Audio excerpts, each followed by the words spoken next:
Okay, so we're at chapter 3, part 3 of on the mode of existence of technical objects. So it's technical and philosophical thought is the title of the chapter.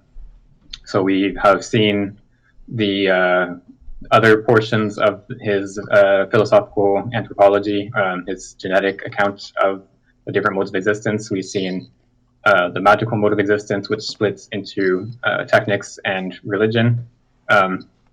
And then each of those splits in turn, and there's a sort of complicated process of splitting and reunification. And then philosophy is supposed to be the sort of final reunification of all these splits. So it reunifies everything that's split out of the magical unity.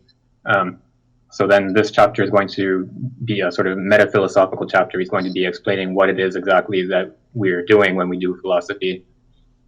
And how that relates to the technical mode of existence. Okay, so I will start reading. The opposition that exists between technics and religions in an initial stage is inherent to the techniques of the natural world's elaboration, in the contrast they form with those religions that think the destiny of individual man.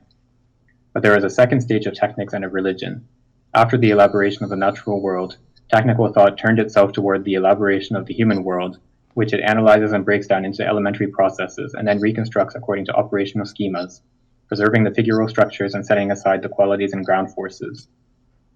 To these techniques of the human world correspond the types of thought that also concern themselves with the human world, but taken in its totality. They aren't commonly called religions because tradition reserves the name of religion for modes of thought that are contemporary with the techniques of the elaboration of the world. And yet these modes of thought that assume the function of totality in opposition with the techniques applied to the human world, and which are the great political movements possessing a global reach, are indeed the functional analogues of religions. But man's techniques and social and political thought result from a new wave of splits, dédoublement, within magical thought. The old techniques and religions were able to develop by taking advantage of the dissociation of the primitive magical universe, considered almost exclusively as the natural world. The human world remained enveloped by the primitive magical reticulation. Conversely, from the moment at which the man's techniques broke away from this reticulation and began considering man as technical matter, what emerged correlatively from this new break in the figure-ground relationship was a thinking that grasps human beings from below the level of unity, the techniques of human management, maniement, and another thinking grasping them from above the level of unity, social and political thoughts. As with the old techniques and old religions that arose from out of the breaking of the natural world's magical reticulation, human techniques and political thoughts proceed in opposite directions from one another. Techniques apply themselves to man by means of figural characteristics, pluralizing and studying him as a citizen, as a worker, and as a member of a familial community. It is indeed the figural elements that are retained by techniques, and in particular criteria such as the integration into social groups, the cohesion of groups. They transform attitudes into structural elements like Sociometrics does when it transforms choices into the lines of a sociogram. Rather than analyzing man, social and political thought classifies and judges him by putting him into categories defined by qualities and ground forces, just as religions classify and judge by placing each individual into the category of the sacred or the profane, or the pure or impure. And just as religions rebel against techniques' profanation of the sacred aspect of certain places and moments, imposing respect for those places and moments on techniques by way of prohibitions, for instance, the observance of public holidays. In the same way, social and political thoughts, even when they oppose each other, limit the techniques of man and oblige techniques to respect his reality, as if the techniques of man were impious and disrespectful to the totality. The human world is thus represented in its elements by the techniques of man and in its totality by the social and political concerns. But these two representations are not enough, because the human world can be grasped in its unity only at the neutral point. Technics pluralize it, and political thought integrates it into a higher unity, that of the totality of humanity in its coming into being, which it loses, where it loses its real being in the same way that the individual loses its unity within a group. Okay, that was long.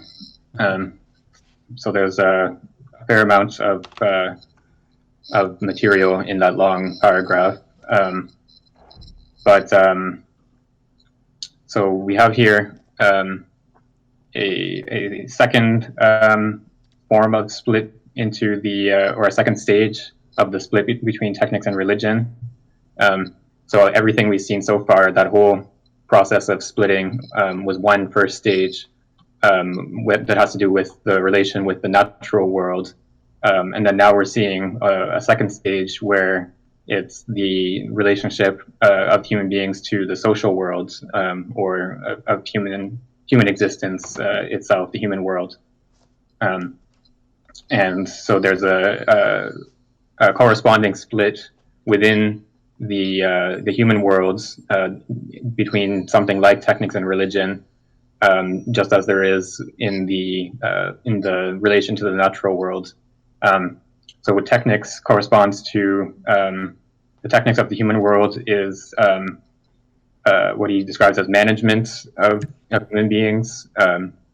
And then the religious side, or what corresponds to religion, is political and social movements that grasp the totality of the human world and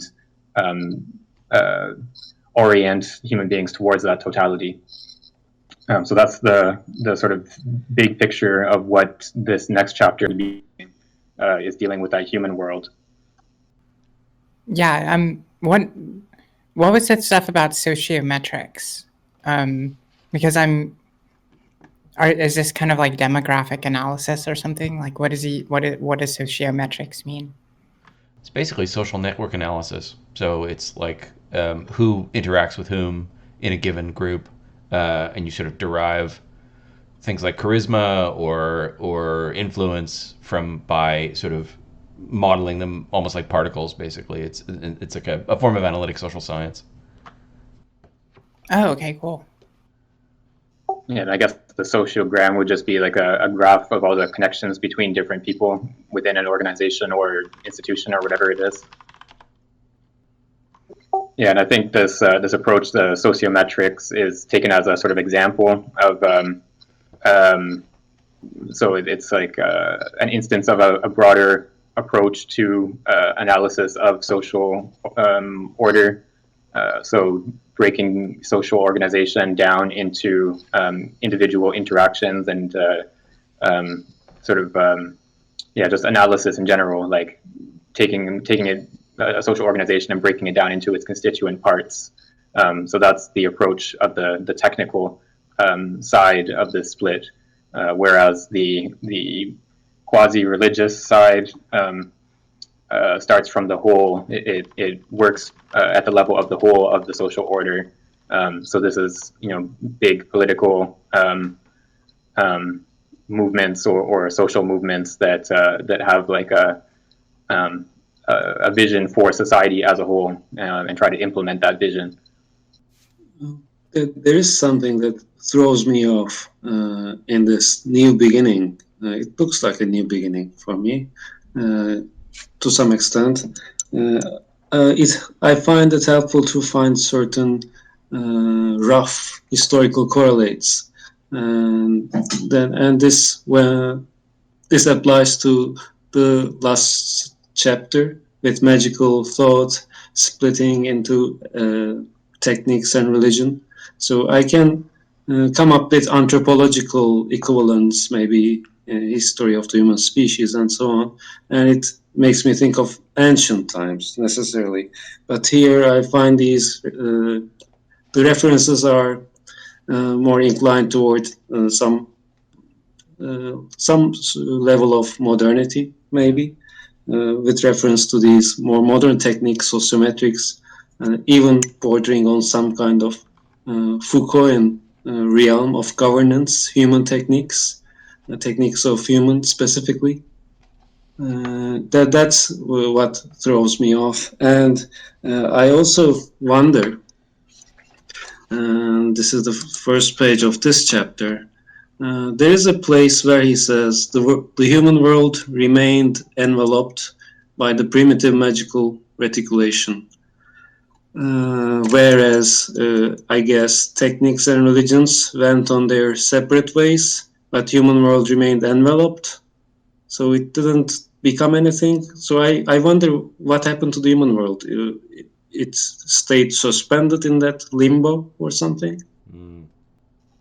Yeah, I think in terms of historical correlates of the stages that he's describing here, I would think of the 19th century as sort of the inauguration of both sides of the split. So the first time in the 19th century is the first time you have states really starting to apply, states and companies as well, starting to apply things like social analysis, population demographics, and management statistics, and so on. These types of things appear in the 19th century, and then also at the same time you have big political movements or social movements also appearing for the first time in the 19th century. As such. So movements that are self-consciously social or political movements. So yeah, I tend to think of this as corresponding to roughly the 19th century, and with both of these sides appearing together at the same time. And so then the relation between the human and the natural world and the human worlds. So I think. So in where the second or third sentence, he says, after the elaboration of the natural world, technical thought turned itself towards the elaboration of the human world. So it looks like the human world, or the application of technical thought or the technical mode of existence to the human world only appears after the elaboration of the natural world has already occurred. So the whole sequence that we saw in the last chapter, that whole process of splitting and recomposing the unity, that whole thing happens first, and then only do we get to technical thought and religious, or the equivalent of religious thought in the social world or the human world. So yeah, I think the human world remains in a sort of implicit state,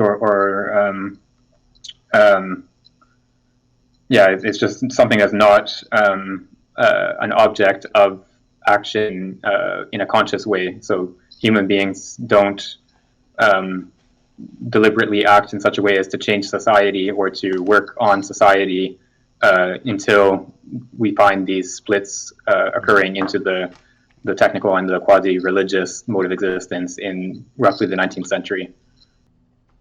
Okay, thanks for that. That's helpful.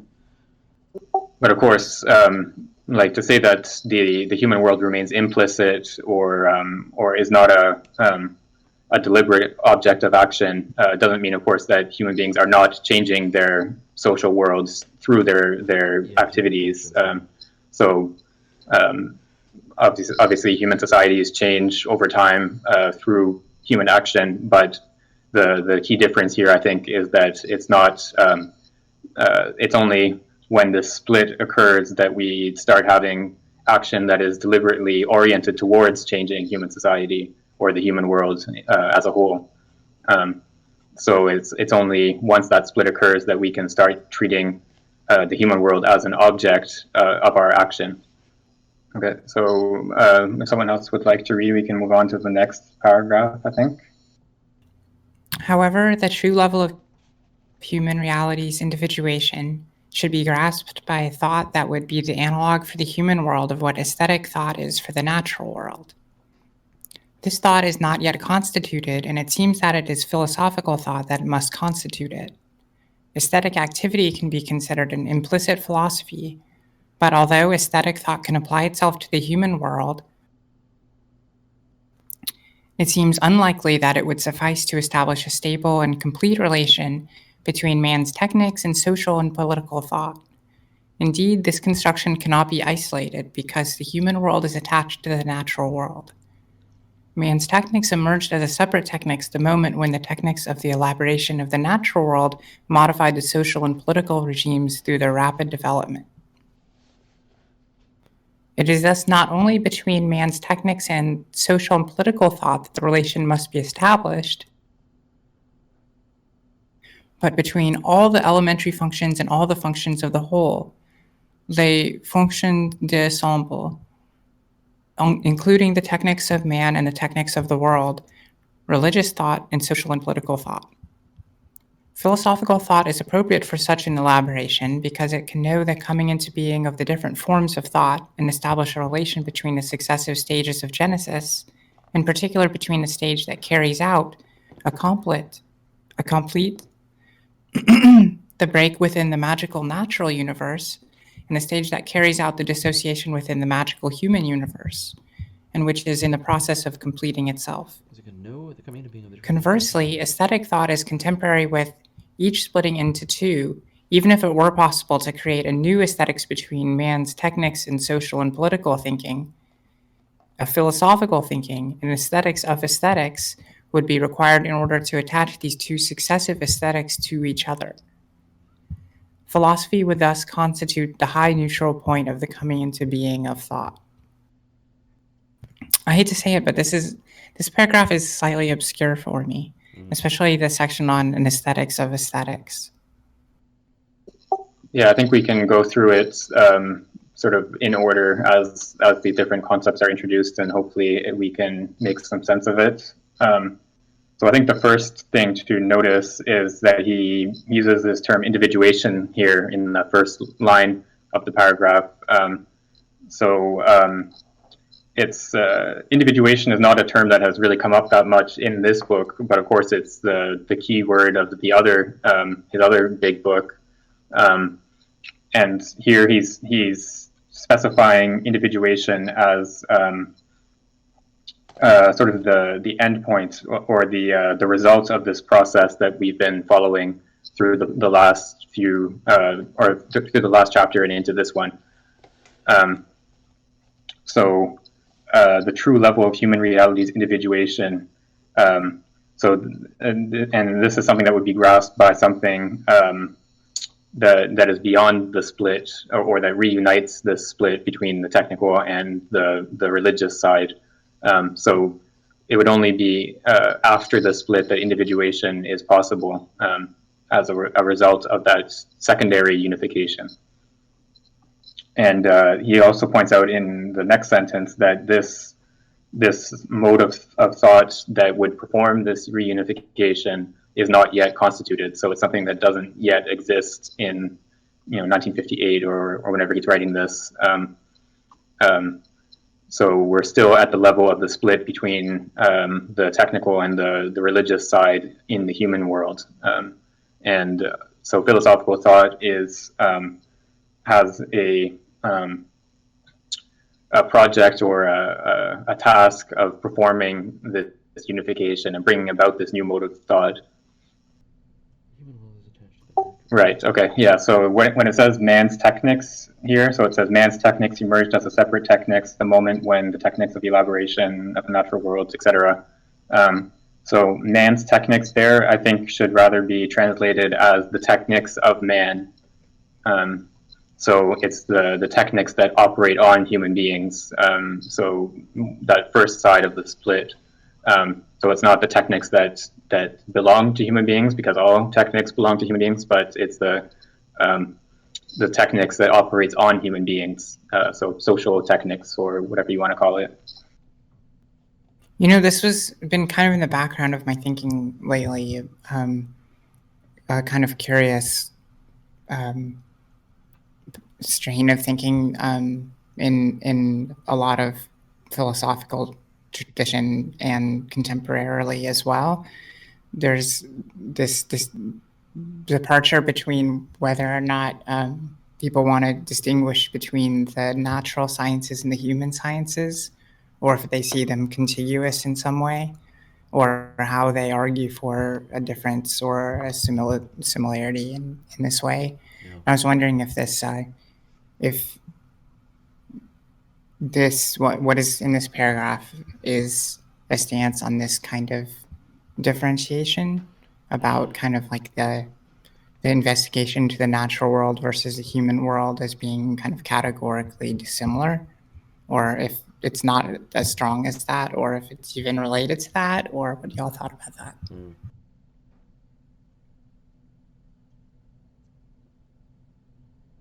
Yeah, that's an interesting question. I think it's one we probably will have to defer to some extent to the rest of the chapter and see how he develops his thoughts here. but how my sort of first impression is that he's giving a sort of double answer to that question, or maybe a more nuanced answer rather than a purely yes or no as to whether there's a difference in kind between human sciences and natural sciences.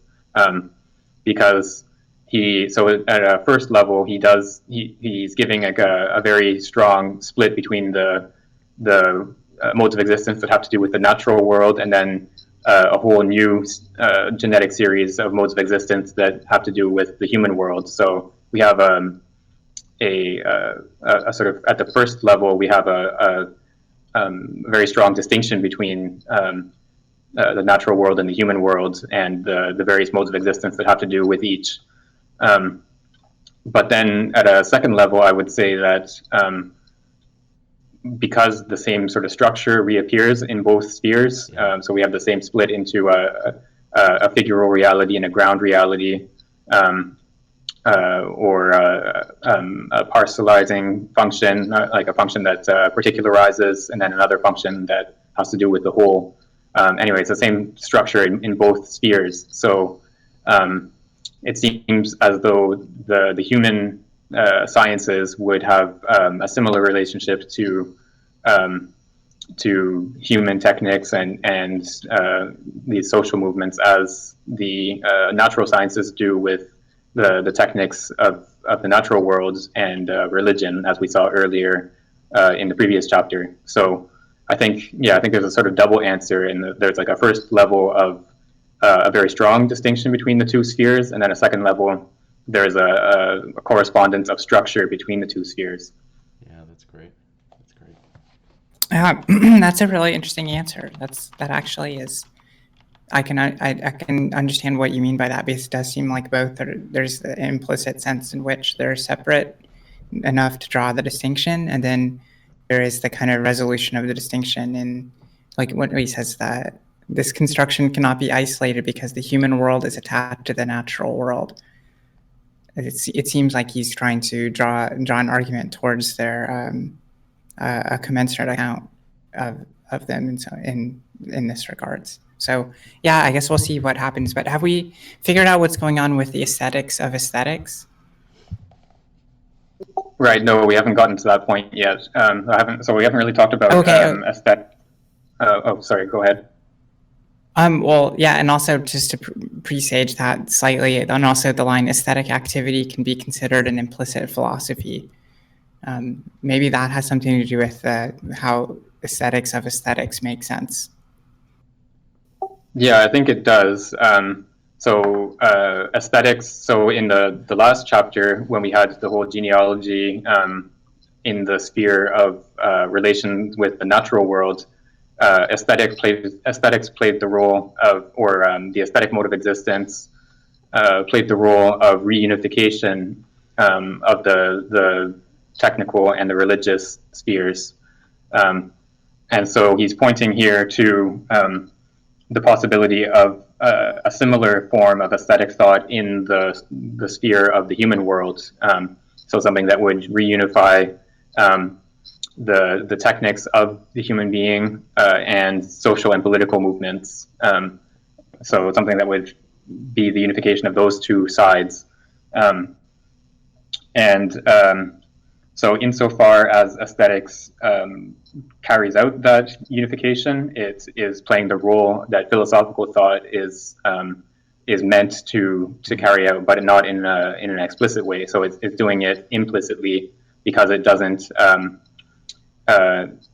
It's not. How to put it? It's not setting out this role of unification as its goal explicitly. It's just carrying out the unification in doing aesthetic production. Yeah. So it's that's the sense in which aesthetic activity is an implicit philosophy. So it carries out the unification, but without having that unification as its explicit goal. Wow, that's interesting. Yeah. That's metaphilosophically very interesting. Yeah, and then the converse of saying that aesthetic thought is aesthetic activity is an implicit philosophy. The converse of that would be to say that philosophy is an explicit aesthetics, or an explicit form of aesthetic activity. So philosophy does explicitly what aesthetic activity does only implicitly. So that's a more metaphilosophical way of putting the point, I think, is expressing that the role of philosophy in this sphere, in the human sphere, is to make explicit what is only implicit in the aesthetic activity. It sounds Brandomian. Just kidding. Well, yeah, I've been reading Brandom, so that's probably why I'm thinking along those lines. well, still, okay, so there's still something that is escaping me about the logic of the end of the paragraph about the aesthetics of aesthetics. Maybe if we could work out exactly what that would be, I would be like totally satisfied that I understood what was going on here, because that's still the only part that I still like. Is it that, because I can understand that it can be the explicitness of aesthetics, but how can, or making the explicit, what is implicit in aesthetics explicit, or bringing from the inside to the outside to be idealistic about it, I guess. But like, how does it go from there to being this aesthetics of aesthetics? Is it the? But I think maybe the secret to that is in the difference between aesthetic judgment and aesthetic activity, or something like that. Or maybe, I don't know. Maybe there is no answer. I don't know. What do y'all think? Is there a way that we can make sense of aesthetics, or what are y'all doing with that? I think so. As I'm reading it, so when he's talking about this aesthetics of aesthetics, so it has to do with a unification of a second order. So we had in the last chapter, in that first series of the genetic process in the relationship between human beings and the natural world, we had one aesthetics which unified the technical and the religious modes of existence. And then he's pointing here to the need for something like an aesthetics in the sphere of the human world, so that would unify the human technics and social and political movements. But then he's arguing that what we need is not each of these unifications, but a unification of those two unifications, so a second order unification. So that's what an aesthetics of aesthetics would be, and that's what he's pointing to as the role of philosophy. So it's philosophy has to unify not just the modes of existence in the natural sphere or the modes of existence in the human sphere, but has to unify those two spheres all together. So he points to the four different points four different moments that have to be unified. Where is that? Sorry, let me find it. Right, the technics of man and the technics of the world, technics of man. Yeah, that's the better translation. The technics of man and the technics of the world, religious thought and social and political thought. So all four of those moments have to be united in philosophy. And insofar as philosophy plays the role of the second order unification, it's a sort of aesthetics of aesthetics. So it's a unification of those two aesthetics in each of those spheres. And it seems there is a difference in terms of the phases of each. Aesthetics on its own seems like it wouldn't be appropriate because it is contemporaneous with the primary modes and their splittings, whereas philosophy is in the position of taking stock and knowing, as he says, I think. So he says, because it can know the coming into being of the different forms of thought. It makes me think back to that all of Minerva thing and the last session's Hegel discussion. Yeah, that's an interesting point. So it's this role. So he points out right at the beginning of this paragraph that this second order unification is not doesn't exist yet. It hasn't been constituted. so it's only after this whole process has played out and all these splits have happened that philosophy can come onto the scene and recapitulate the genetic process. So it does. So last time I think I argued that he was that Simondon was not taking a Hegelian type of position in the sense that he doesn't think that philosophy only works retroactively. But I think here maybe I would have to qualify that claim because of this paragraph seems to make a much more retroactive type of role for philosophy.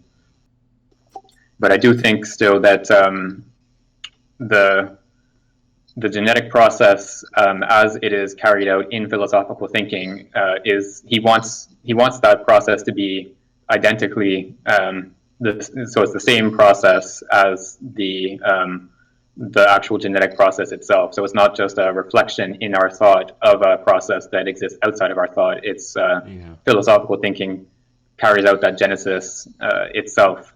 I think that's the position he wants to maintain, but I think that's to some extent is in tension with this paragraph and the more retroactive role of philosophy as coming after all the splits have occurred in this paragraph. Mm-hmm.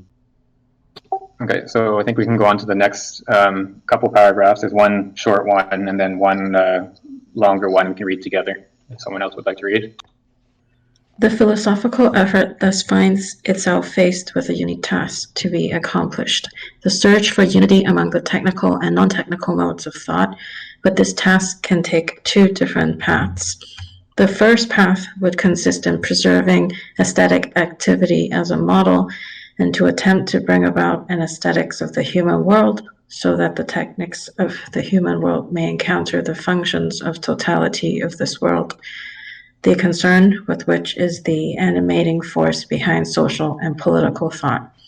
The second path would consist not in taking up techniques or those thoughts that assume the functions of totality in their original state, but rather only after their splitting into a theoretical mode and a practical mode, united in science and ethics. Now, the second path, which takes a longer detour, corresponds indeed to philosophical research according to tradition as well as to the demands of a problematic, but it seems within the current state of notions and methods to lead to an impasse to the point that Kant sought to distinguish the two domains of the theoretical and the practical, assigning an independent status to each of them. Already Descartes had sought to found a professional moral code prior to the completion of theoretical knowledge. It can be asked whether the insoluble aspect of this problem of the relation between science and ethics does not rather come from the fact that science and ethics are not true, perfectly coherent and unified syntheses, but a rather unstable compromise between what technical thought contributes and what religious thought contributes, which is to say, between the demands of the knowledge of elements and of that of the functions of totality. In this case, one should rethink at its basis the genesis of the modes of thought in the phase shift that opposes technics and religion prior to the split that within both technics and religion leads to the emergence of the theoretical mode and the practical mode. Philosophical thought reflecting on technics and religion could perhaps discover a reflexive technology and an inspiration coming from religion which would directly and completely coincide with one another, rather than creating an intermediary space of incomplete and precarious relation, such as the one grounded in aesthetic activity. So here we have, for the first time, a difference in structure between the genesis in the natural world and the genesis in the human world. So he points out two different strategies we could take towards finding unity as the task of philosophy, so creating this unification of the different modes of existence. So the one strategy would be modeled on aesthetic activity in the technical sphere, in the natural sphere. So modeled on that aesthetic activity, we would try to produce an aesthetic activity in the human sphere as well. And then the second possible strategy or path, as he describes it, would be to take a longer detour, as he says, so to carry out that split between the theoretical and the practical mode in each side of that previous split. So the technical and the religious, or the human technics and the social and political movements would each have to split into theoretical and practical modes, and then you would have a unification of the two theoretical modes in a human science, and then a unification of the two practical modes in, I guess, human ethics. But then he argues that that the second path or the second strategy corresponds to the strategy that philosophy has historically followed, but he thinks it has led into an impasse, there's no way to reunify the theoretical and the practical. This split remains irreconcilable, and so he argues instead for the first path. So we have to re-carry out this split in thought rather than sort of accepting the historically given splits that are set out in the history of philosophy. So we have to re-perform the split into the technical and religious modes of existence within the human sphere. I think he's sounding quite positivist in this, like early positivist, like Auguste Comte's technical religious works. It seems very, very similar to kind of what he's getting at here. At least not in content, but in motivation, probably. I have to admit that my knowledge of positivism is next to none. So all I know is that there is some sort of grand system of organizing all the different sciences into a sort of a structure which is supposed to organize society in some way. Oh, right. No, I actually was looking through his catechism of positive religion or something like that. I forget the exact name, but it's really fascinating. He wanted to like bring all the religions together in their mutual like elimination of one another by their like optimal methods or something. It was extremely like this kind of merging of technics and religion to kind of and theory and praxis, just to a focal central positivistic point that I think is, I don't know, I probably don't, I'm not like an expert either, so I don't want to say too much, but I am biased a little bit from Mill's book on Comte as well. So he definitely makes him sound very much like a crazy person in the book, but he may very well have been crazy as well. Yeah, I think there's something to philosophical ideas that do seem like wild or out there, and you have to try to see, how is it that someone could rationally come to hold this position and figure out what the basis for it is. I think that's an interesting task in history of philosophy. Yeah, Comte is someone that I know very little about, but I do know there are some. What was I going to say? Yeah, he was sort of a classic of the French philosophical academy. So I'm sure Simondon would have read at least some of Comte's work, and it's possible that he's thinking of something along those lines here. I think that they have kind of unexpectedly. I think Simondon is much more positivist sounding in this section of the text than than I had ever really expected him to be. but I really never really expected to find myself thinking that there would be some allegiance between the two. But as far as this account of the kind of the ascent to a philosophy whose kind of focal point is the primitive kind of pre-distinction unity between religion and technology, and between theory and practice. I think this is really very well. I mean, it is almost very. It's an extremely difficult kind of conceptual problem to wrap your head around how this could completely emerge. But I mean, I guess that makes sense as a task of philosophy to do this type of systematic reflexive activity. Mm-hmm. But it is very much, I think, very in line also with kind of the thinking behind like the early positivist projects that tried to create like massive theories that accounted for all human and natural activity, right? So I think that there's a certain amount of affinity to that, and I think in French philosophical tradition, I think you're right in that there is a certain amount of positivist systematicity in the tradition. So it would make sense. But yeah, sorry, that was a little bit too much of a digression. Would you like to get on with the next paragraph, or? Let's do it. Maybe before we do that, maybe just talk briefly about the last bit of this paragraph.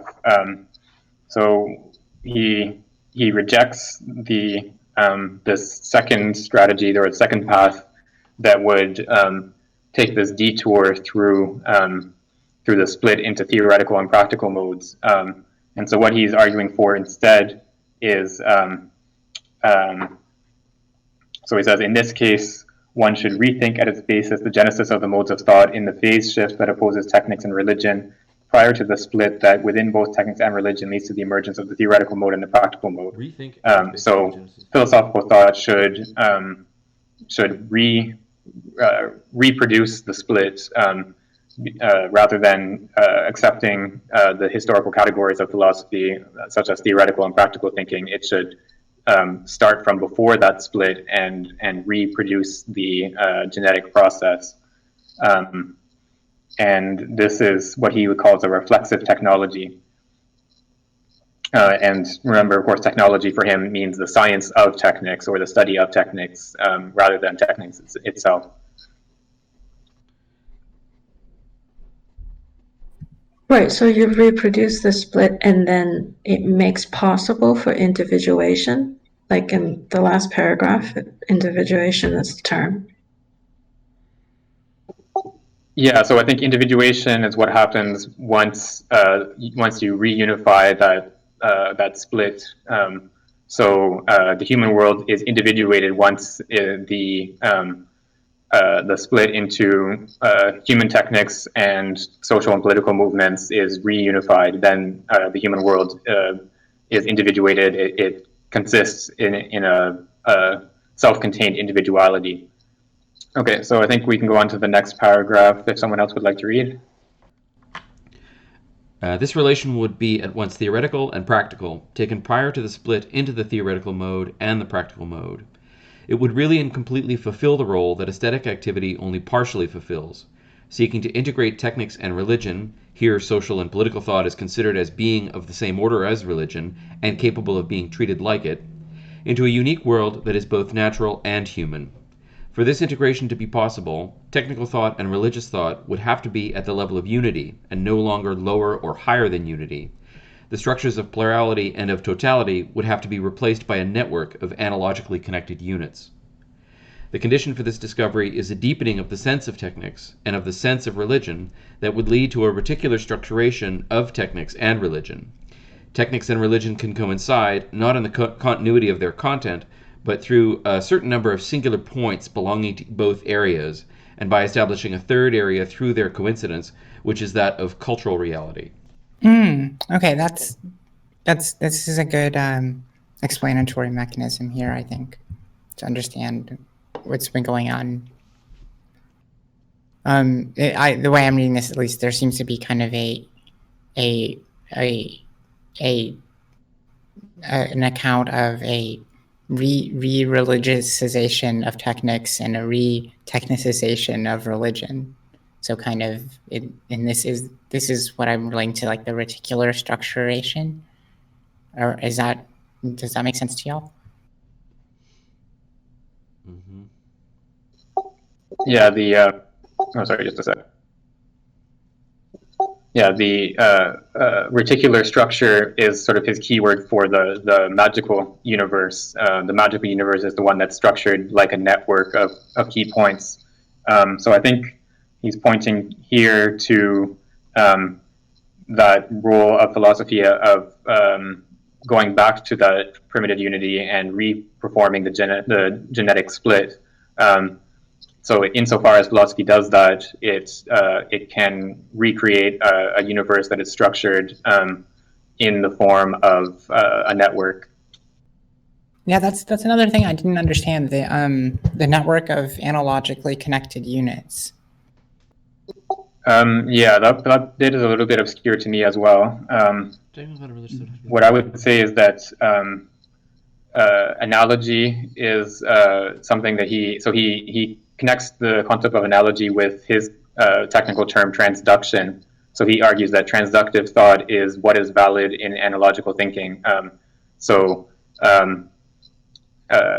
Analogical thinking has to do with a structural relationship between two entities insofar as they have a similar structure of the pre-individual and individual within them. Transductive thinking or analogical thinking it connects two different entities or two different modes of existence insofar as they have the same structure. So I guess here the idea is that if philosophical thinking sort of goes back to this primitive unity and re-performs the genesis, then it makes the technical and religious spheres or the technical and religious modes of existence into entities with the same structure, and then there's an analogical relationship between them. I think that's sort of what he's getting at here, but I'm not 100% sure. This sounds a bit similar to his discussion of the artwork as an analog of key point and these multiple artworks making a reticular structure akin to a network among themselves. Yeah, and that would make sense because aesthetics played that role of unification at a lower level in the same way that philosophy does at a higher level. So it makes sense that we would have the same recreation of a reticular structure or a network structure in both modes of existence or of thought. Okay, so let's go on to the next paragraph if someone else would like to read. Technical thought can be structured by the discovery of broader schemas than those of use in a determinate area. The pluralism of techniques effectively results not only from the diversity of technical objects, but also from the human diversity of traits and areas of use. Technical objects with a wide variety of uses can have analogical schemas. The true elementary unity of the technical reality is not the practical object, but the concretized technical individual. It is possible to discover truly pure technical schemas, like those of the different modes of causality, conditioning, and command, through a reflection on these concretized technical individuals. I can go on to read the next one too, if you like. Yes, I think so. I think that makes sense. The reflexive effort applied to techniques is characterized by the fact that the techniques of all techniques can develop through the generalization of schemas.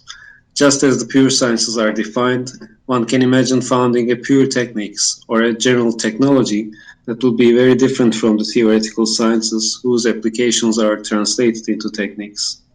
It is indeed correct that a discovery in the area of the sciences can enable the birth of new technical devices, dispositives, but it is not directly by deduction that a scientific discovery becomes a technical device.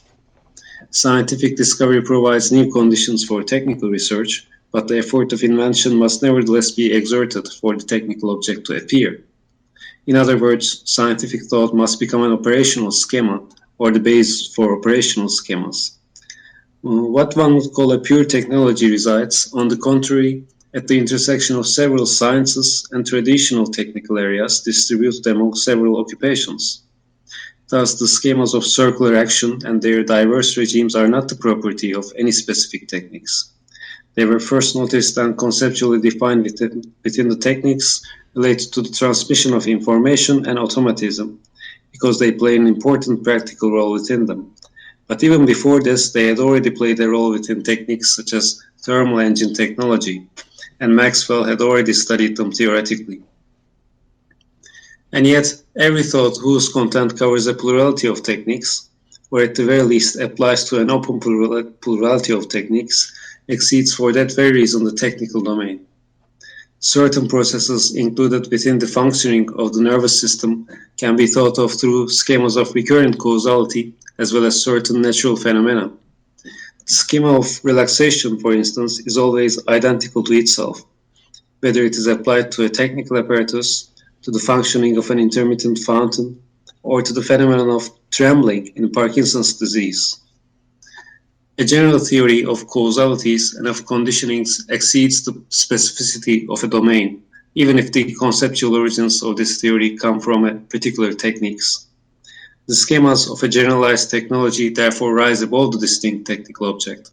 In particular, they allow for adequately thinking the relation between technical objects and the natural world, which is to say, they allow for the assurance of the integration of techniques into the world in a way that goes beyond empiricism.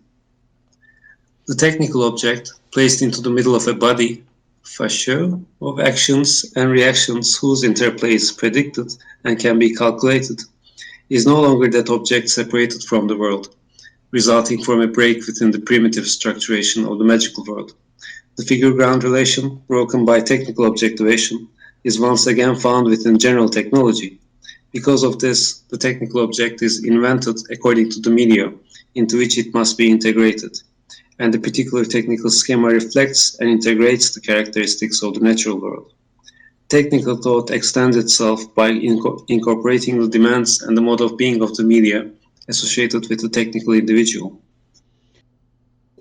Right, so that's another long couple paragraphs. So we can go through in order to try to work out what's going on.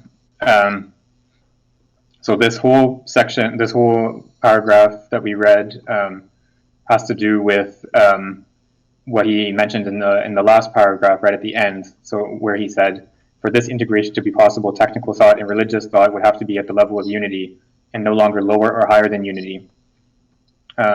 So that requirement or that demand on technical thought and religious thought of coinciding with the level of unity is what he's sort of working out in the next paragraph that we just read.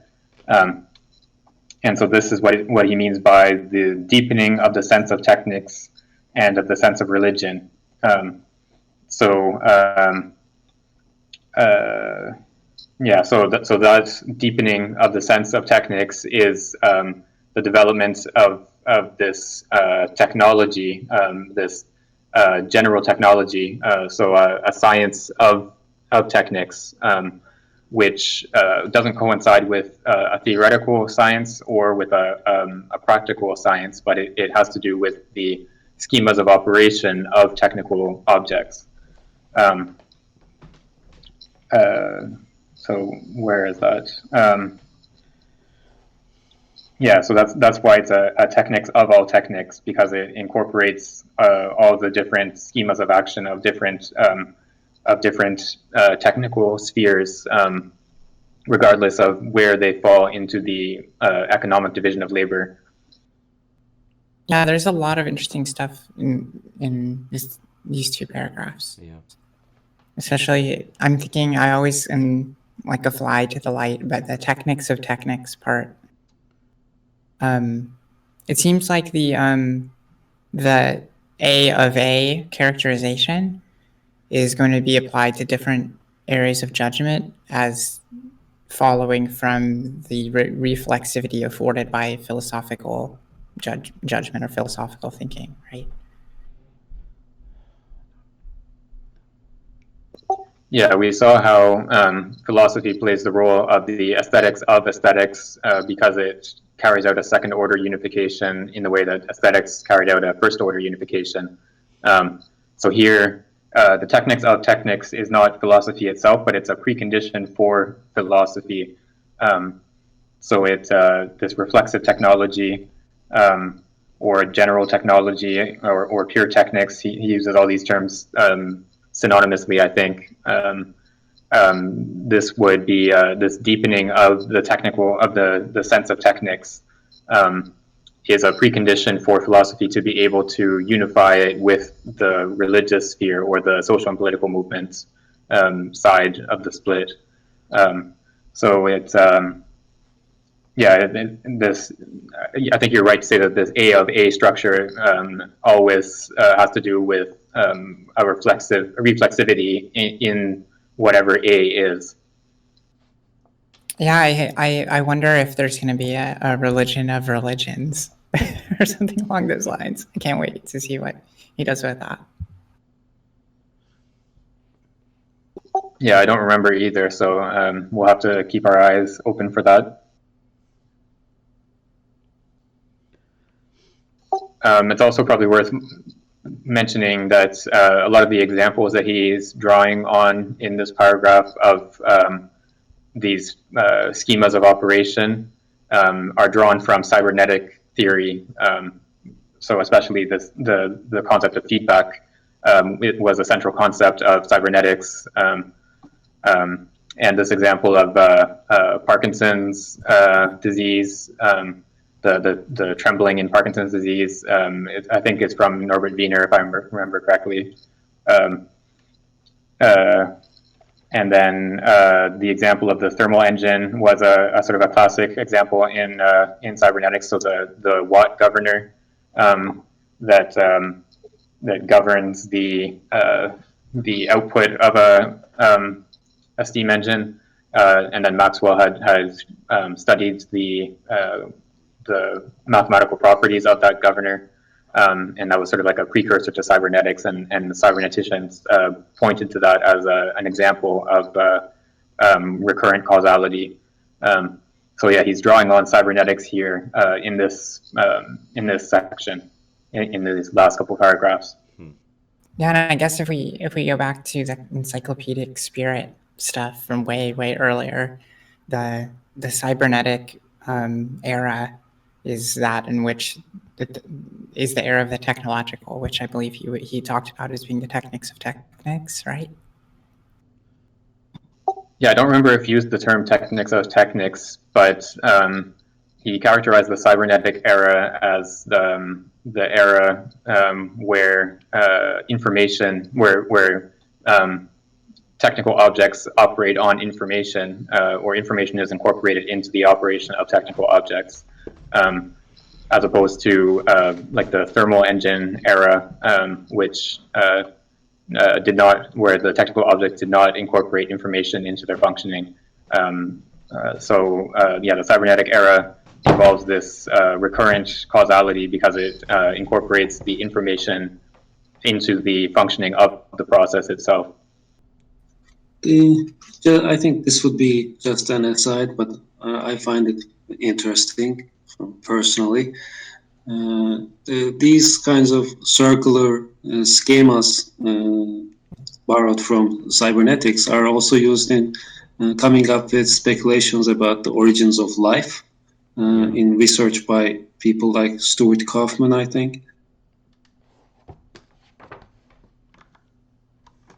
Yeah, origin of life stuff is really interesting because you have these metabolic networks, and the question is how these networks become self-sustaining.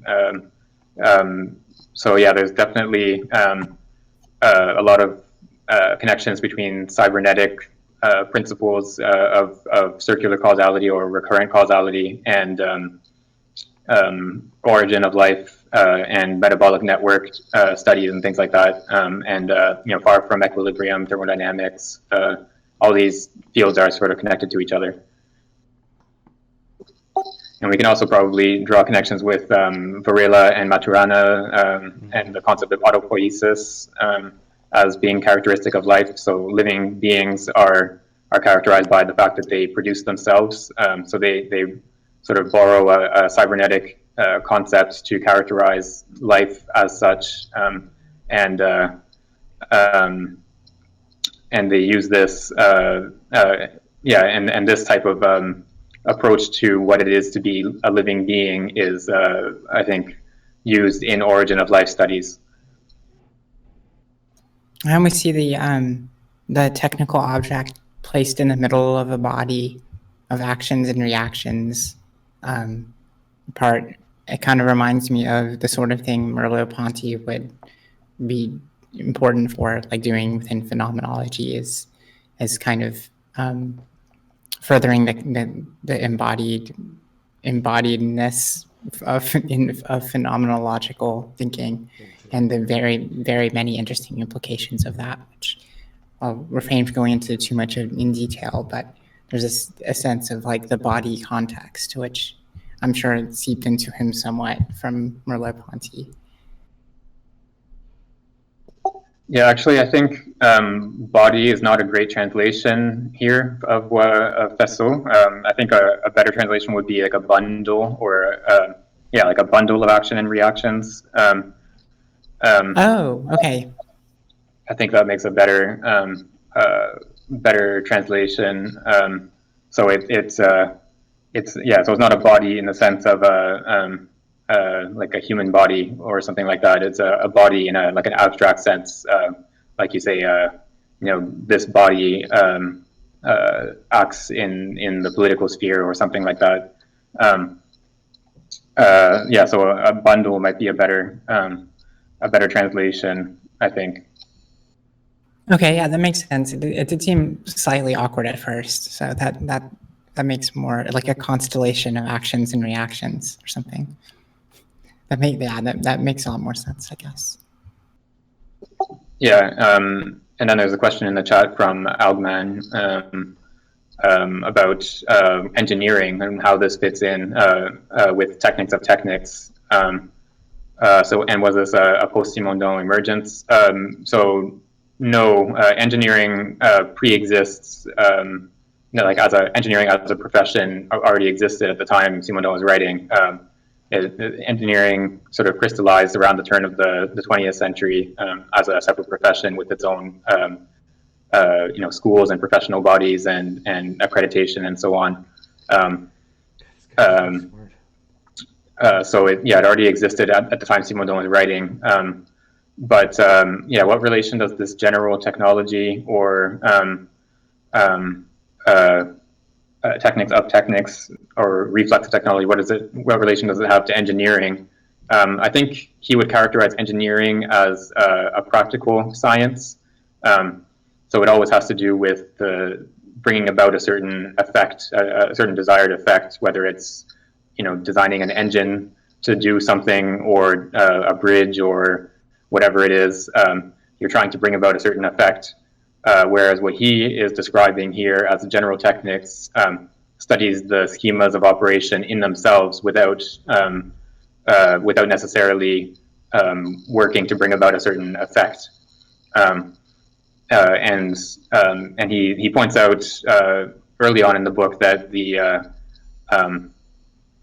and then he sort of alludes to this here as well, that the determination of technical objects in terms of their ends of operation doesn't coincide with the technical schemas of operation. So like he points out in the introduction, I think, that a clock and a crossbow have the same, like a mechanical clock and a crossbow have very similar technical schemas of operation, even though their functionality is completely different. And likewise, you could have like a mechanical clock and an electric clock might have the same functionality, like in terms of what their role is or what a desired effect is, even though the technical schemas of operation are completely different.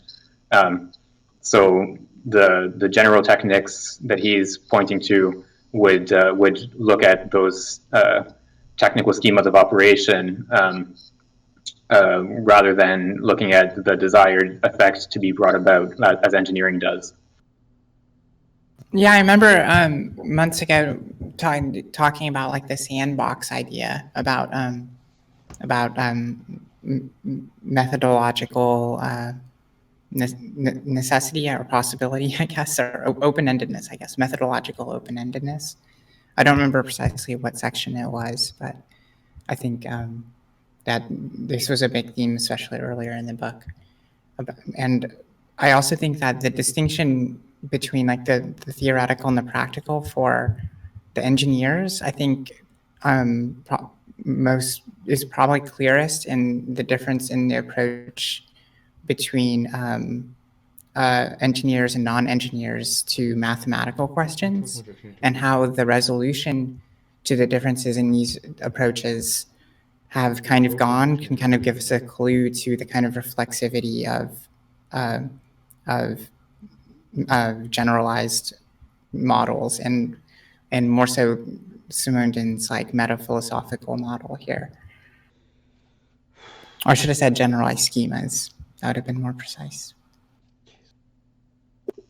Yeah, and then so another question in the chat, how is the theoretical injection into religion not to be a scientific one, for example, ideas of cosmology? I'm not sure I understand that correctly, but I think,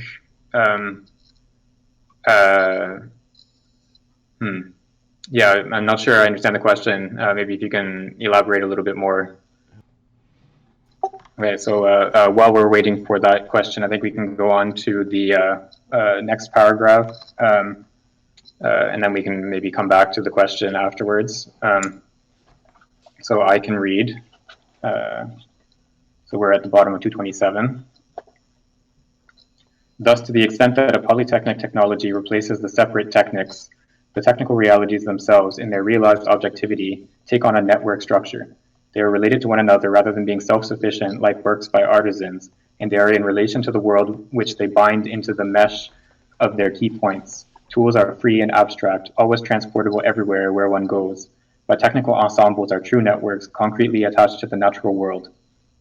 A dam cannot be built just anywhere, nor can a solar furnace. Some notions of traditional culture appear to suppose that the development of techniques causes the disappearance of the particular aspect of each place and region, leading to the loss of customs and local artisanal inflections.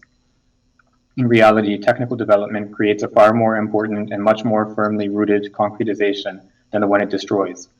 An artisanal custom, like a regional costume, can, by simple influence, be transported from one place to another. It is only rooted in the human world. Conversely, a technical ensemble is profoundly rooted in the natural milieu. There are no coal mines in primary terrains. So here he's pointing back to the development in the first section, or first part of the book, sorry, where we saw this hierarchy of the technical elements, the technical individual, and then the technical ensemble. It's insofar as so there's a coordinate development of this general technology or reflexive technology, along with the development of technical networks or technical ensembles. So something like a hydroelectric system is integrated into its environment, and it has to operate. I mean, you can only build a dam on a river with certain properties and so on. So it's rather than being sort of abstracted from the world in the way that a simple tool is, or a simple technical element, the technical ensemble is integrated into the world. And yeah, so it doesn't have that same extractability from its environment that the technical element does. Yeah, no, this is pretty striking. defense of technical judgment from the attack that it is inhibitive or destructive of cultural norms, I suppose. Mm-hmm. Yeah, I guess the objection that he's sort of deflecting here is the idea that technical reality or technical development destroys cultural norms. So the particularities of traditional, say, clothing design for each village or each locality would have its own traditional clothing design, and then technical development and mass production of textiles, destroys this particularity. And I think he says, that's true, or he grants some truth to that. But then he argues that the process of technical development, once it reaches the level of the technical ensemble, produces a much more firmly rooted concretization, as he puts it. So it's by integrating technical reality into the natural environment, in like the hydroelectric system, for example, it's much more rooted in reality in the natural world, whereas these pre-industrial particularities of the traditional clothing styles or whatever can be transported from one place to another just by the influence or migration or whatever. They don't have any intrinsic connection to the natural environment. So I think that's the sort of general structure of his response to that objection. I want to believe he wouldn't use the coal mine example if the research on carbon fuels and their effect on climate were available then in 1958. Mm-hmm.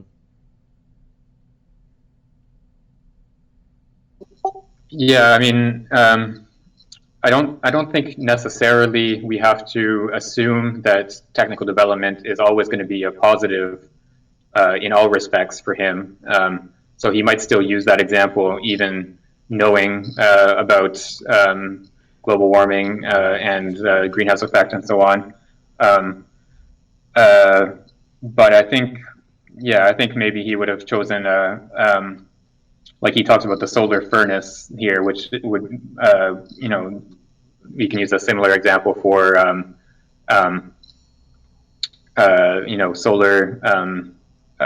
solar panel.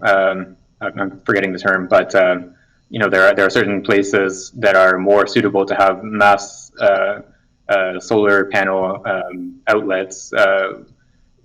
Obviously, places where you get lots of sunshine are more suitable for solar panels than other places. Or likewise, wind turbines are more effective in one locality where you have constant winds, rather than in other places where you have less constant winds. So I think the specific example of the coal mine is not too important here. It's more the idea of a technical ensemble being integrated into the natural world is what he's pointing to. Okay, so I think we can go on to the next paragraph if someone else would like to read. So it is that some high points of the natural, technical, and human world are constituted. It is the ensemble, the interconnection of these high points that makes this polytechnic, both natural and human, universe. The structures of this reticulation become social and political. In existence, technics are separate neither for the natural world nor for the human world. And yet for technical thought, they remain as if they were separate due to the fact that no thought has been sufficiently developed in order to allow for the theorization of this reticulation of concrete technical ensembles. This theorization is the task that befalls philosophical thought, for there is a new reality here that is not yet represented in culture. Beyond the technical determinations and norms, one would have to discover polytechnic and technological determinations and norms. A world of the plurality of technics exists that has its own structures, and which ought to find representations within the content of culture would be adequate to it. The general term network, commonly employed to designate the interconnected structures of electrical energy, telephones, railways, and roads, is far too imprecise and does not account for the particular regimes of causality and conditioning that exist in these networks, and that functionally attach them to the human world and the natural world as a concrete mediation between these two worlds. I love this difference between the part in existence. Technics are separate, neither for the natural world nor for the human world. I guess I read that techniques are separate neither from the natural world nor from the human world. But yet for technical thought, they remain as if they were separate due to the fact that no thought has been sufficiently developed, et cetera, et cetera.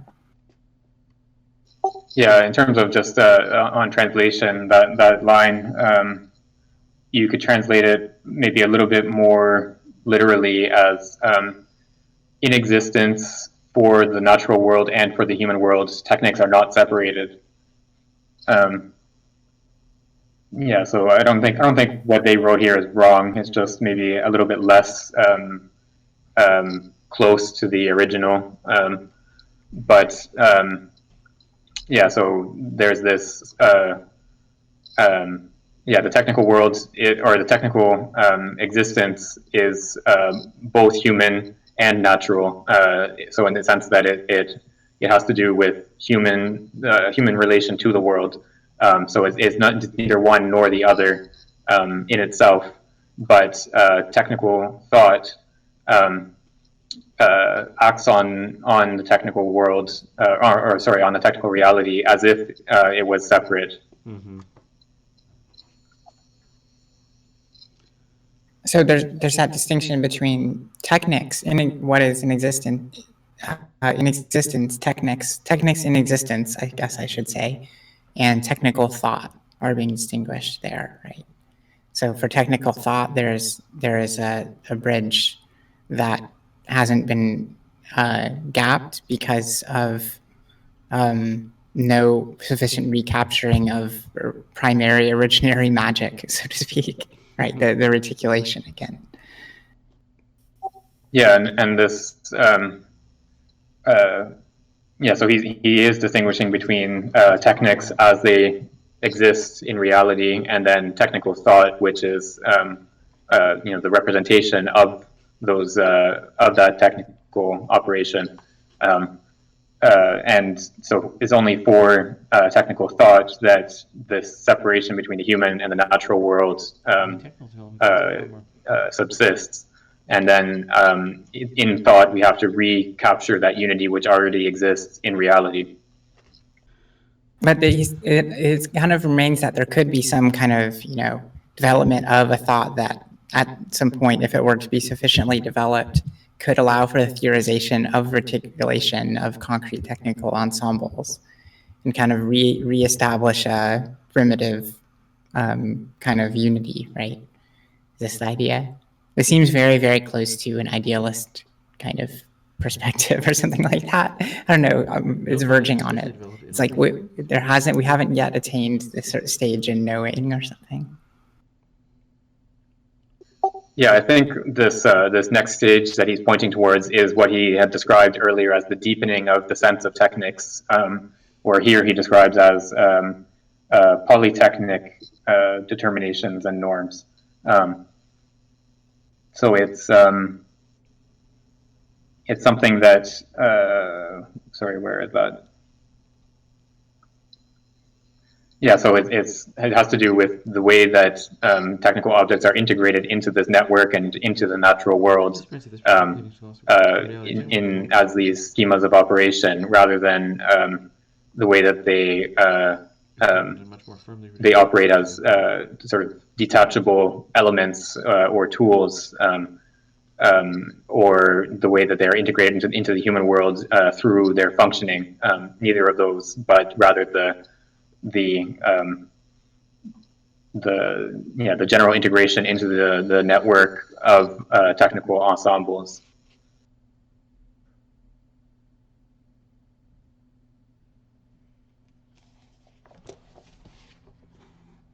It almost makes me think, well, we have the social network now, but the way that, I mean, I don't think people talked about the social network in Simondon's time, probably, but for us, it's just kind of a natural thing to talk about.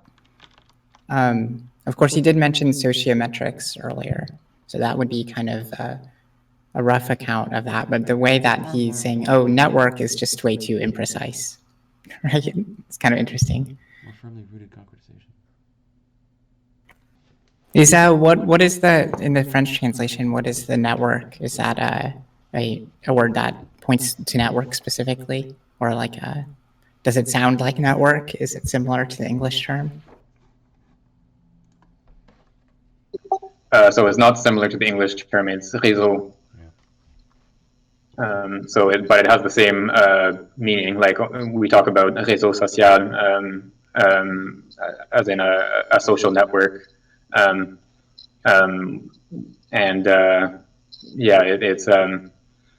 it has basically the same meaning as network. Yeah, I think his objection to the term network is, so as he says, it's too imprecise. So it's not that it's incorrect to describe all these different structures of electrical energy, telephones, railways, and roads. It's not incorrect to describe them as networks. It's just that he thinks that to have a proper grasp of the technical reality in each of these networks, we need to have an actual representation of the system of causality in each of these networks. So we need a concrete technical thought and a schema of their operation rather than just pointing to them and describing them all as networks. I guess to this extent of organization, for this to be feasible, this would imply certain kind of implicit socio-political connotations. I think that's, I mean, this is the way that this diagnosis that he's giving of networks as being imprecise. I think it applies all the more to the way that we think about social networks today in terms of what is the nature of the relationality between particular regimes of people as they're interacting on media that we call social, right? Like that there's all kinds of sort of regimes of causality and conditioning that are going on in people's social lives, however much we understand what he's talking about in terms of physical networks or more sort of organizational networks. Yeah, I think this is something that is becoming more and more politically relevant or salient, I guess, in the sense that these social media companies have tried to portray themselves as just sort of neutral intermediaries, but it's become, I think, harder and harder for them to do that as people are more aware of the ways that that they have this actually a very strong mediating role in terms of what posts get promoted and who sees what and how people interact with each other, what types of posts are incentivized and de-incentivized and so on. So there's all these different properties of the network that have this sort of internal conditioning or causality. So the network brings about certain types of behavior of its elements, namely us. It makes us behave in certain ways, and this is something that I think has become a lot more, has entered into popular consciousness a lot more in the past like 2 or 3 years, as opposed to before.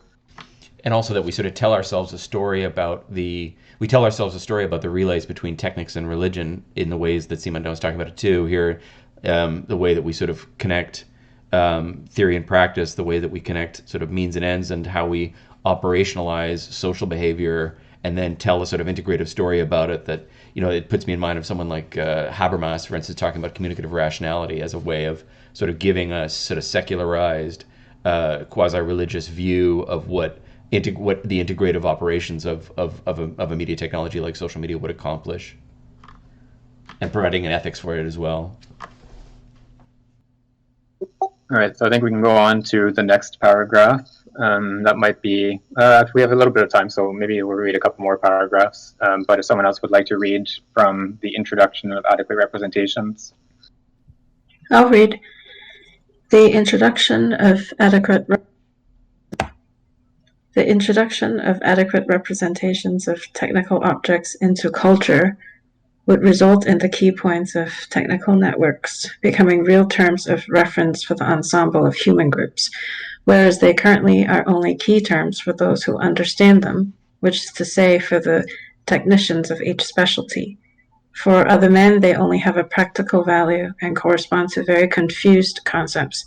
Technical ensembles introduce themselves into the world as if they had no natural or human right of belonging, while a mountain or promontory, which has less concrete regulatory power than some technical ensembles, are known by all men of a region and belong to the representation of the world.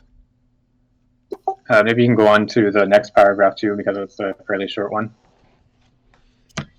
And yet one can wonder to what extent the creation of a general technology brings technics closer to religion. The recognition of the genuine, complex operational schemas and of the integration of technical ensembles would not be enough to enable this rapprochement if there weren't, along with the theoretical awareness of processes, also a normative value contained in them. Indeed, the reticular structures of integrated techniques are no longer mere means available for an action and abstractly transportable anywhere, utilizable at any moment. One changes tools and instruments. One can construct or repair a tool oneself, but one cannot change the network. One doesn't construct a network of one's own. One can only connect to a network, adapt to it, participate in it. The network dominates and frames the action of the individual. It even dominates each technical ensemble, whence a form of participation in the natural world and in the human world that gives an incorruptible collective normativity to technical activity. It is no longer only a slightly abstract solidarity of traits as evoked by Soli Prudhomme, the solidarity of specialists, the bricklayer, the baker, but an extremely concrete and actual solidarity existing instant by instant throughout the interplay of multiple conditionings. Through the technical networks, the human world acquires a high degree of internal resonance. The powers, forces, and potentials that drive toward action exist in the reticular technical world in the same way in which they might have existed in the primitive magical universe. Technicity is a part of the world. It is not only an ensemble of means, but an ensemble of conditionings of action and of incitements to act. The tool or instrument doesn't have normative power because it is permanently available to the individual. Technical networks take on more normative power as the internal resonance of human activity throughout technical realities becomes greater. Right. So he points to the fact that within culture as it currently exists, these adequate representations of technical objects are only held by these technicians in each sphere of technology, each sphere of the technical reality. Whereas natural key points like a mountain are well known to everyone. These technical key points are much less known, and they're only a few technicians have a real grasp of the technical network and the key points of that network. And there's interesting. There's a certain kind of resonance, a function of resonance in the kind of technical realities that is important here. That he emphasizes it twice. This resonance idea, and it's very compelling, actually. This, I guess, the overlapping of primitive key points, I guess, or the overlapping of the reintegration of primitive key points. How would you describe that?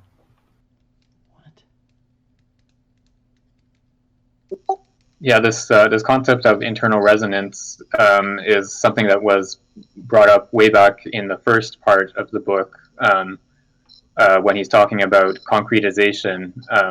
So, as the development of a technical lineage, as a technical object becomes more and more concrete, its various technical functions are integrated more and more closely together. So rather than a technical object just consisting in a sort of sequence of separate functions or geometrical uh, like parallelism of different functions, you have all these different functions operating together at the same time.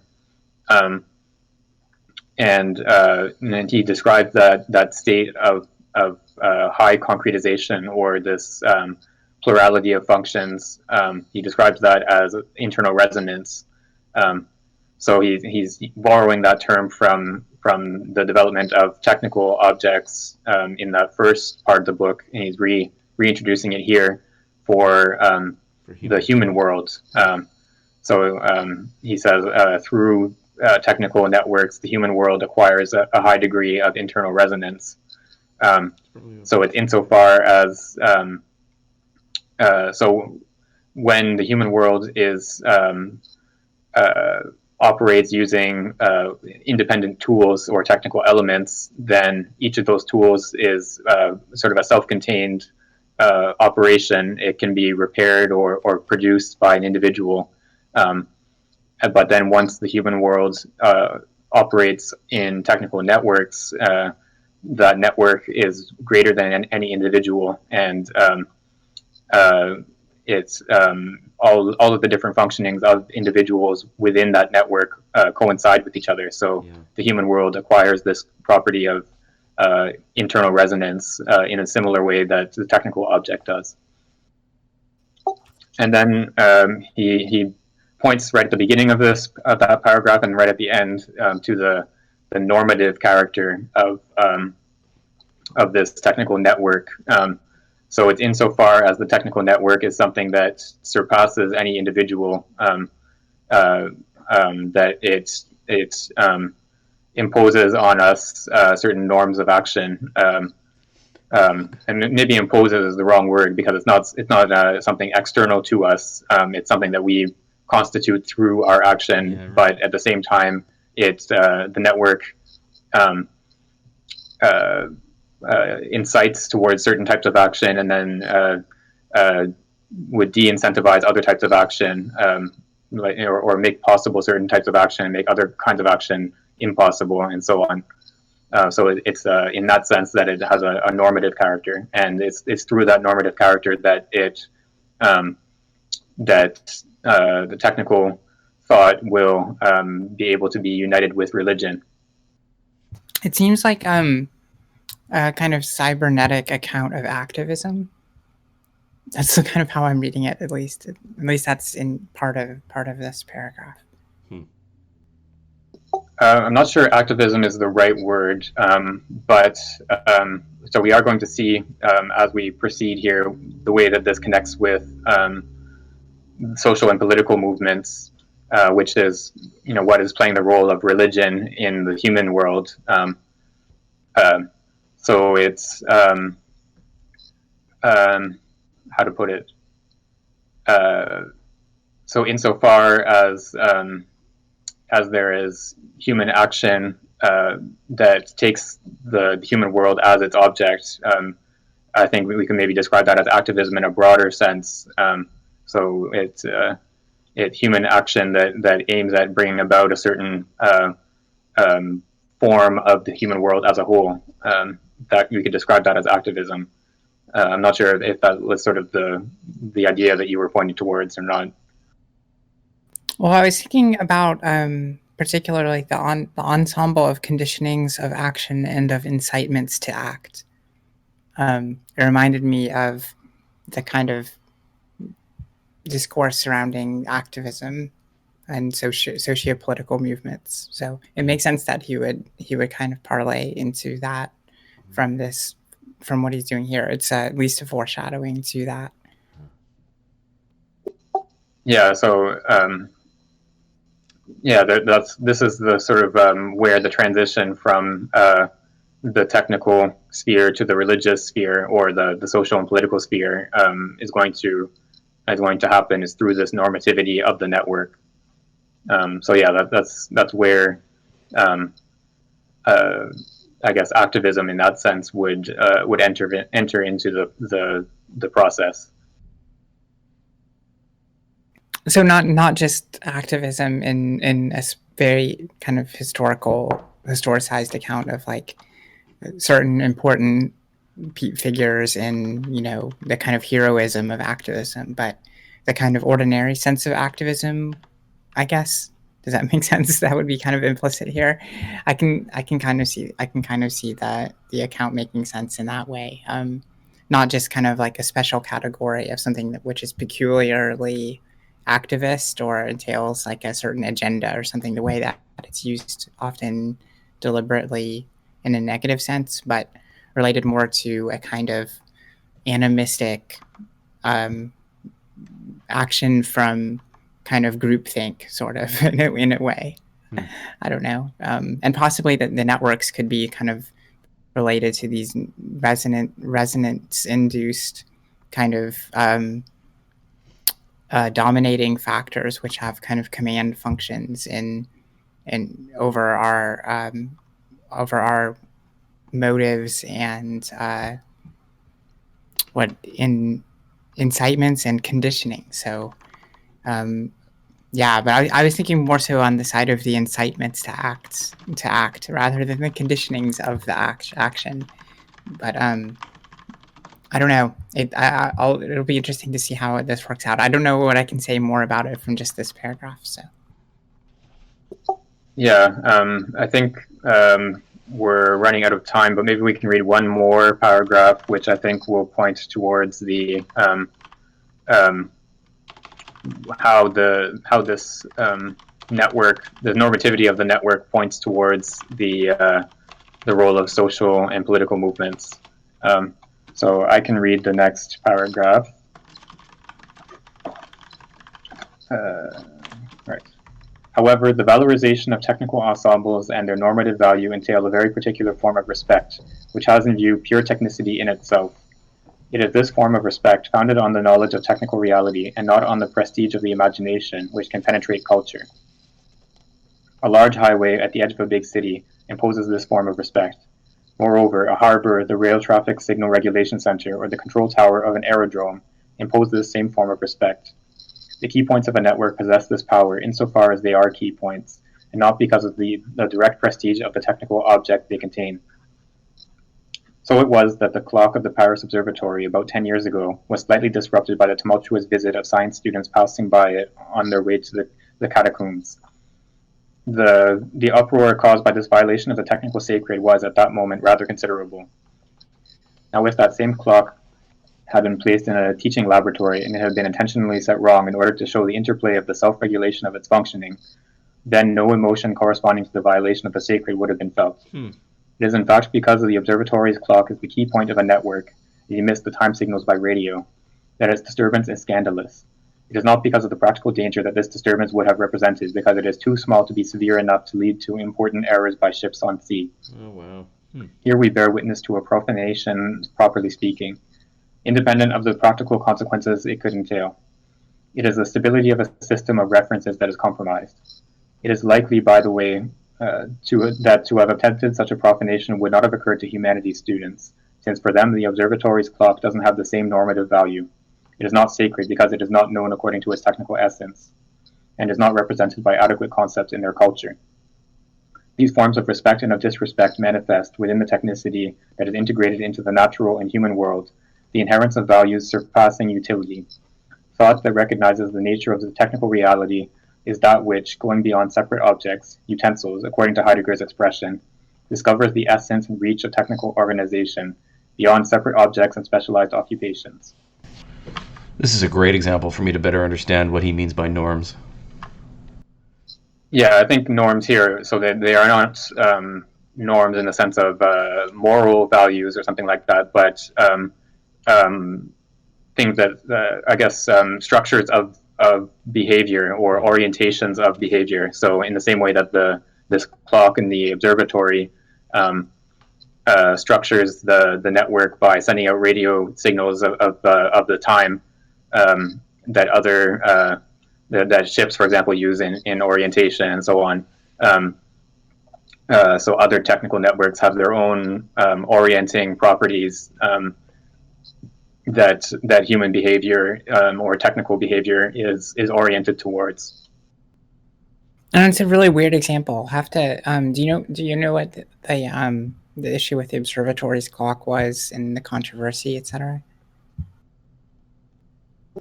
No, I don't know what the incident he's referring to here is, but it just sounds like I know certain clocks are very sensitive to disruption, like through vibrations or whatever. So it sounds like the students did something to deliberately destabilize the clock so that it lost a few fractions of a second or gained a certain amount of time, and then this apparently set off a reaction in the technical world because of the attack on this sacred object. Yeah, no, this is a very strange paragraph. I'm gonna have to think about this over the next week at some point, and it's gonna be kind of on my mind. It's very strange. The example is strange, and the point he's trying to make, I think, is also subtle in very, very interesting ways. So.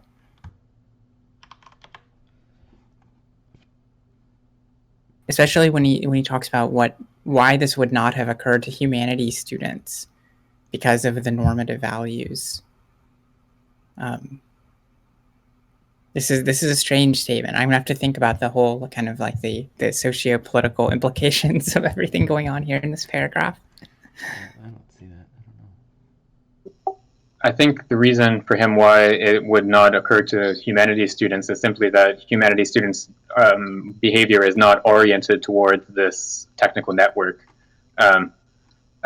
whereas science students or engineering students or whatever, I don't think it says exactly which one it is. Oh, it says science students, yeah.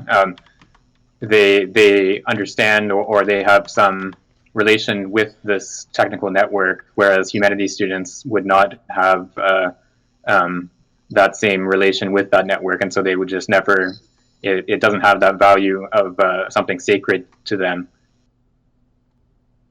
Yeah, I'm still curious about so the normative value which was at play for the non-humanities students, kind of had the embedded